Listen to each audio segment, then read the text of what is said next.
एक माँ की आखिरी इच्छा सुनकर बेटे के आंखों में पछतावे के आंसू। एक बार एक बूढ़ी माँ को उसके बेटे ने एक वृद्ध आश्रम में ले जाकर छोड़ा। इस माँ का ये वही इकलौता बेटा था जिसके लिए इस माँ ने जीवन भर संघर्ष किया। इस बेटे के लिए वो सब कुछ किया जो एक माँ को करना चाहिए या माँ कर सकती है, और आज भी अपने बेटे को किसी भी तरह की परेशानी ना हो इसलिए आश्रम में रहने के लिए भी तैयार हो गई। वृद्ध आश्रम में रह रही माँ हमेशा अपने बेटे को याद करती, मगर बेटा केवल साल में एक बार उसको मिलने जाता या फिर फोन पर बात कर लेता। कई साल बीत गए। वृद्ध आश्रम में बेटे को एक दिन फोन आया। उन्होंने कहा, बेटा जल्दी से आश्रम आके अपनी माँ से मिल लो, वो बहुत सीरियस है। बेटा जब अपनी बीमार माँ के पास पहुंचा तब वो अपनी आखिरी सांसें गिन रही थी। बेटे ने अपनी माँ से उसकी आखिरी इच्छा पूछते हुए कहा, माँ मैं तुम्हारे लिए क्या कर सकता हूँ, बताओ।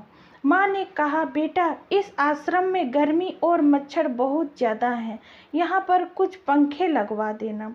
फ्रिज ना होने की वजह से यहाँ पर हम बूढ़ों को कई बार भूखे पेट ही सोना पड़ता है, क्योंकि किसी ने दिया हुआ खाना खराब होने से नहीं बचा पाते।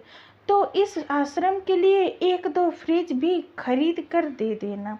बेटे ने अपनी माँ की सारी बात सुनी और अपनी माँ से पूछा, आपने इतने साल यहाँ पर निकाल दिए पर आपने कभी भी ये बातें मुझसे नहीं कही, और जब आपके पास टाइम नहीं बचा है तब आप ये सब कह रही हो, ऐसा क्यों?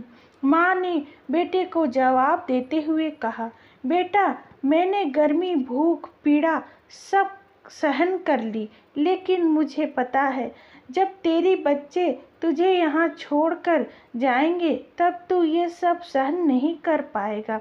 इसलिए तेरी सुविधा के लिए मैं तुझे ये सब लगाने के लिए कह रही हूँ। दोस्तों, माँ के ये आखिरी लाइन किसी भी बेटा या बेटी की आंखें खोलने के लिए सक्षम है। इतिहास हमेशा अपने आप को दोहराता है। अगर आप चाहते हैं कि आपके साथ अच्छा व्यवहार हो तो आपको भी दूसरों के साथ वैसा ही व्यवहार करना चाहिए। आशा करती हूँ कि ये स्टोरी आप लोगों को अच्छी लगी होगी। अगर आप लोग को अच्छी लगी तो कृपया कमेंट में जाकर ज़रूर बताएं। चैनल पर नए आए हैं तो चैनल को लाइक शेयर और सब्सक्राइब कर दें, ताकि मैं और भी अच्छे अच्छे वीडियोस आप लोगों के लिए लाते रहूं। वीडियो स्टोरी सुनने के लिए आप लोगों का बहुत बहुत धन्यवाद।